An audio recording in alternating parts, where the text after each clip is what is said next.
अस्सलाम वालेकुम। थोड़ा पढ़ लो में खुशामदीद। ENG 506 का लेसन नंबर 33 स्टार्ट करने जा रहे हैं हम। Power, ideology and attitudes. Topic number 193, linguistic imperialism. तो जी रॉबर्ट फिलिप्सन ने एक बात कही। उसने क्या कही? Spread of English is a kind of imperialism. कि ये जो इंग्लिश का इतना फैलाव हो रहा है ना, ये भी एक किस्म का कब्ज़ा ही है, ये भी एक किस्म का कॉलोनियलिज्म ही है। ठीक है। Implication of linguistic imperialism for the world. तो ये जो एक लिंग्विस्टिक इम्पीरियलिज्म हो चुका है, एक जो पूरी जहान पे इंग्लिश का एक कब्ज़ा हो चुका है, इसका क्या असरात हैं? इंग्लिश को पावर की लैंग्वेज समझा जाता है। ठीक है। Global spread of English with varying degree of range and penetration privileges its user. जो इसे जिसको ये आती है उसके लिए वाजिब वाह, उसकी बल्ले बल्ले, उसको बहुत ज़्यादा ना सहूलतें मुहैया हैं। ठीक है। वो फ़ॉरेन कंट्रीज़ में जाकर पढ़ाई कर सकता है। वो यहाँ पे हमारे अगर अपने मुल्क की बात कर लें तो वो क्या उसे हाई पोस्ट पे जो है जॉब्स मिल सकती हैं। आपकी जॉब की रिक्वायरमेंट में ये आता है, मेन रिक्वायरमेंट होती है कि इंग्लिश में आपको कम्युनिकेशन आनी चाहिए। ये आपको प्रिविलेजेस दिए गए हैं। तो ये एक तरह की इम्पीरियलिज्म ही है ना, कि आप उसकी कैद में हैं कि आपको ये आएगी तो ही होगा। ठीक है।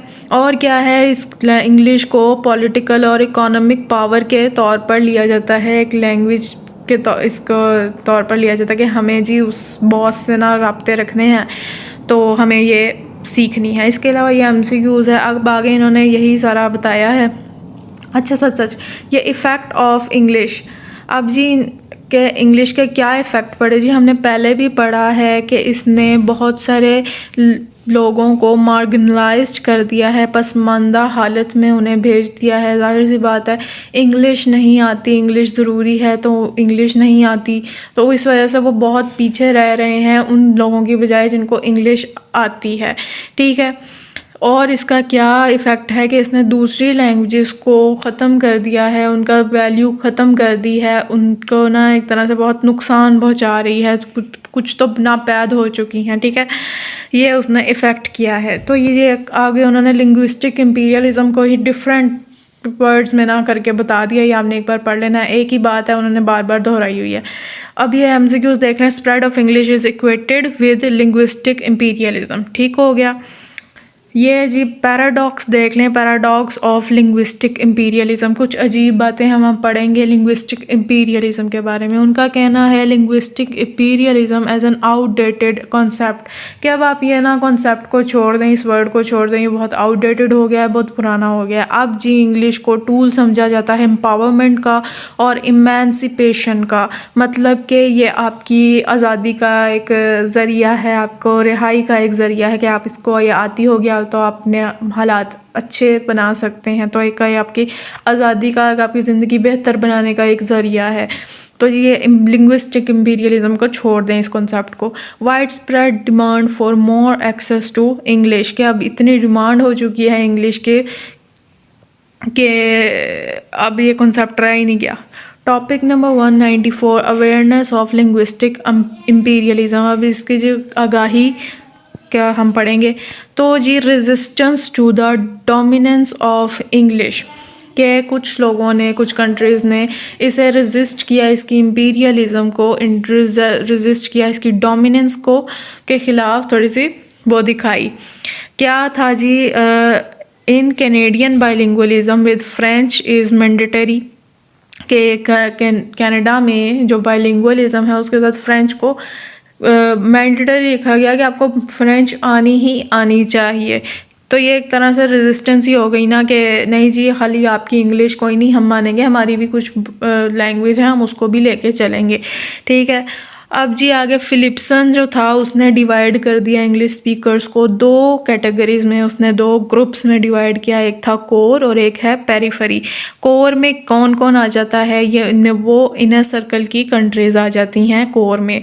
ठीक है। पेरिफेरी में कौन सी कंट्रीज़ आ जाती हैं? वो कंट्रीज़ जिन्होंने इसे इंटरनेशनल लिंक के लिए बस रखा हुआ है, जैसे कि जापान और कोरिया, कि बस हमारा एक इंटरनेशनल लिंक जब हमने करना है तो हमने तब ये इंग्लिश यूज़ करनी है, अदरवाइज़ वो अपनी कंट्रीज़ में वो अपनी लैंग्वेज को ही रखते हैं, ठीक है। और इसमें कौन सी कंट्रीज़ आ जाती हैं जिन्होंने इंटरनेशनल पर्पसेस के लिए रखा हुआ है, मतलब countries that use English for various international purposes in several domains such as India and Pakistan। हमारी जो अपने मुल्क में मुख्तलिफ डोमेन्स में इंग्लिश यूज़ होती है, हमने वहाँ पे इंग्लिश रखी है। इसके अलावा हम इंटरनेशनल भी यूज़ करते हैं, तो जी उसमें हमारी इंडिया और पाकिस्तान आ जाता है। और पेरिफेरी में क्या होता है कि English considered are desirable commodity, इसे एक मुनाफा बख्श चीज़ के तौर पर समझा जाता है। लिंक्ड विद सोशल एडवांटेज, ये हमारे सोशल एडवांटेज के साथ लिंक्ड होती है, हमें सोशली इससे फ़ायदे हासिल होते हैं, इसलिए हमने इसे रखा होता है, ठीक है। पेरिफेरी में हम जैसे लोग आ जाते हैं, कोर में इनर सर्कल वाले लोग रहते हैं। सिंपल मैं आपको बताऊं, कोर में इनर सर्कल वाले और पेरिफेरी में एक्सपेंडिंग और आउटर सर्कल वाले, ठीक हो गया। अब जी पेरिफेरी, फिलिप्सन का कहना है कि इंग्लिश जो है वो रिप्लेस भी करती है और डिसप्लेस भी करती है ये आउटर और एक्सपेंडिंग सर्कल्स में अपनी जगह को। कुछ जगहों पे ये डोमिनेंट होती है, कुछ जगहों पे नहीं होती। जैसे कि हमारे मुल्क में एजुकेशन और गवर्नमेंट में कितनी डोमिनेंट है, कितनी ज़्यादा हाई है ये, तो यहाँ पे उसने हमारी अपनी लैंग्वेज को रिप्लेस कर दिया हुआ है। इसी तरह दूसरी डोमेन्स में हमारी लैंग्वेज है जहाँ पे हम होते हैं, वैसे तो ये झूठ ही है, हमें हर जगह इंग्लिश ही इंग्लिश है। बहरहाल factors responsible for suppressing other languages, दूसरी हमारी अपनी लैंग्वेज को या दूसरी लैंग्वेजेस को ख़त्म करने के, सरप्रेस करने या दबाने के कौन से फैक्टर्स रिस्पॉन्सिबल हैं। सबसे पहले तो आपके अपने एजुकेशन जो है, एजुकेशन है वो आपको फोर्स करता है कि आप अपनी लैंग्वेज छोड़ दें, सरप्रेस कर दें, आप इंग्लिश सीखें, आप इंग्लिश को पढ़ें, आप इंग्लिश के ही वजह से आप आगे जाएंगे, ठीक है। वो आप को मजबूर कर देता है इंग्लिश सीखने में, इंग्लिश पढ़ने में, ठीक है। जब आप इंग्लिश सीखते हैं तो ऑटोमेटिकली आप उनके कल्चर्स की तरफ देखते हैं, उनके कल्चर्स को फॉलो करते हैं, तो ये जी चीज़ आ जाती है अपनी लैंग्वेज को सरप्रेस करने में। इसके अलावा आपका मीडिया का बहुत रोल है इंग्लिश को हाई करने में, आपका मीडिया टोटली इंग्लिश में बताता है आपको सब कुछ। सपोर्ट फॉर मल्टीलिंगुअलिज्म, तो अब जी मल्टीलिंगुअलिज्म को सपोर्ट करने के लिए कुछ किया गया, वो क्या था ये एमसीक्यूज देख लें। Support from United Nations resolutions on linguistic human rights and preservation of cultural and linguistic diversity, के नहीं जी इसको प्रिजर्व करें, आप अपने कल्चर और अपनी अलग से जो आपकी शनाख्त है, जो आपकी डाइवर्सिटी है, इसे आप प्रिजर्व करें। ये नहीं कि आपने इंग्लिश सीख ली तो आप अपनी उर्दू छोड़ के बैठ जाएं, अब थोड़ा सा ध्यान रखें भाई, ठीक हो गया। Topic number 195, colonial education policy and colonial economy. अब जी कॉलोनियल एजुकेशन पॉलिसी क्या है कि जी पावर और prestige of English as an international language a result of codifying by colonisers, ये तो हम सबको पता है। कॉलोनाइजर्स की तरफ से इंग्लिश को स्प्रेड करने की एक भरपूर पॉलिसी कि इंग्लिश को इतना स्प्रेड कर दिया जाए कि इंग्लिश को एक पावर प्रेस्टीज की लैंग्वेज समझा जाए और उसे एज एन इंटरनेशनल लैंग्वेज करार दे दिया जाए, स्टैंडर्डाइज कर दिया जाए उसे। They defined what true knowledge was and who could impart it, यही है कि भाई ये हमारी लैंग्वेज है, यही असल है। हम जानते हैं कि कौन सही है कौन गलत है, हम कहेंगे कि इसकी लैंग्वेज ये लोकल लैंग्वेज है, ये गलत होगी या सही होगी, बस हमारी लैंग्वेज तो सबसे ऊपर है बस। Control the access of English, जी ये है कॉलोनियल एजुकेशन पॉलिसी। अब जी आ जाए कॉन्सेप्ट की तरफ, एंग्लिसिज्म एंड ओरिएंटलिज्म। ओरिएंटलिज्म क्या है, इसमें जी जो आपके ईस्ट का कल्चर है, मतलब हम उसके कल्चर को रिकग्नाइज़ करना, उसकी रिस्पेक्ट करना, उसकी लैंग्वेजेस की रिस्पेक्ट करना, इवन के अ पॉलिसी और policies to encourage indigenous languages in India, कि आपके इंडिया में जो आपकी लोकल वैरायटीज़ हैं या इंग्लिश की जो लोकल वैरायटीज़ हैं उसको रिकग्नाइज़ करना, इनकरेज करना, उसे अपनी पॉलिसी के मुताबिक फॉसिलाइजेशन ना कह देना, उसको डेफिशिएंट लैंग्वेज ना कह देना, ठीक है। ये जी ओरिएंटलिज्म होता है। एंग्लिसिज्म क्या होता है, जो हम पहले भी पढ़ चुके हैं। A policy to substitute English as a medium of acquiring knowledge at the cost of other languages.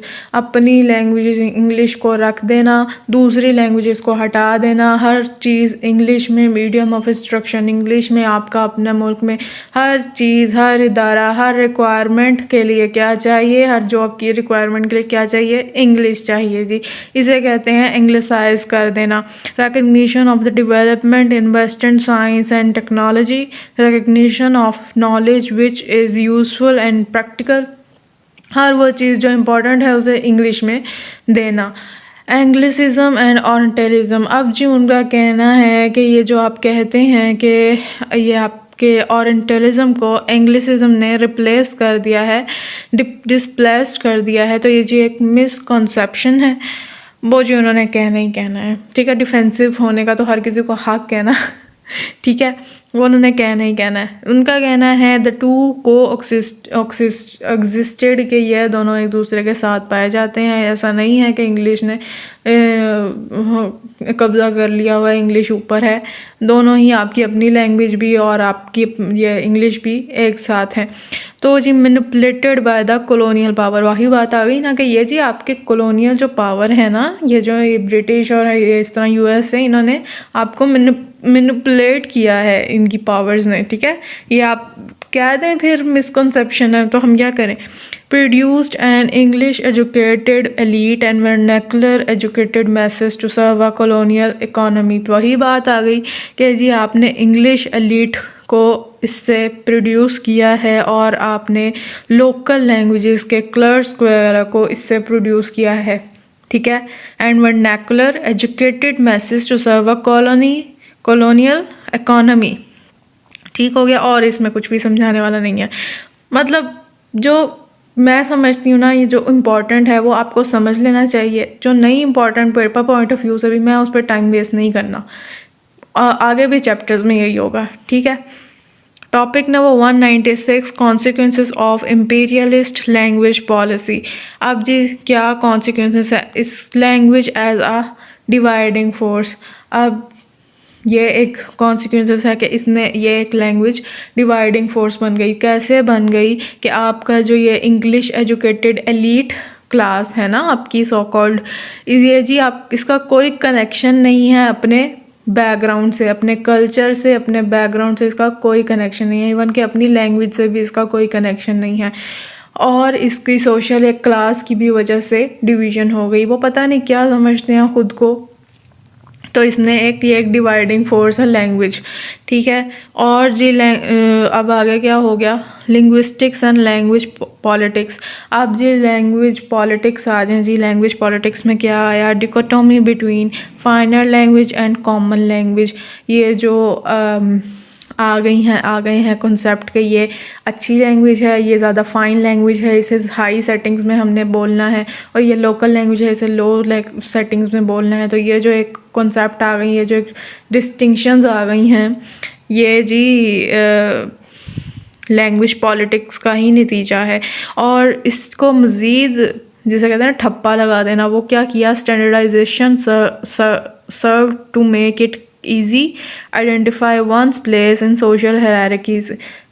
Standardisation ने इसको और ज़्यादा आसान कर दिया जानने में कि जी ये लैंग्वेज हाई है, ये प्रेस्टिजियस लैंग्वेज है, और ये लैंग्वेज लो लैंग्वेज है, इसे जहाँ मर्जी यूज़ करो। तो ये जी सारी लैंग्वेज पॉलिटिक्स में आती हैं चीज़ें, और इसमें और कुछ भी समझने वाला नहीं है, बस जो समझना था वो समझा दिया मैंने, बकाया फजूल है।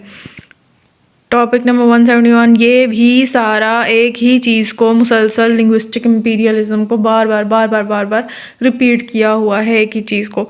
ये सारा आगे समझाने वाला नहीं है, ना ये समझने वाला है, बल्कि पढ़ने वाला भी नहीं है। छोड़ देना मेरी तरफ से, ठीक हो गया। इसी के साथ होता है हमारा लेसन ख़त्म। अपना ध्यान रखें, दुआ में याद रखें। अल्लाह हाफिज़।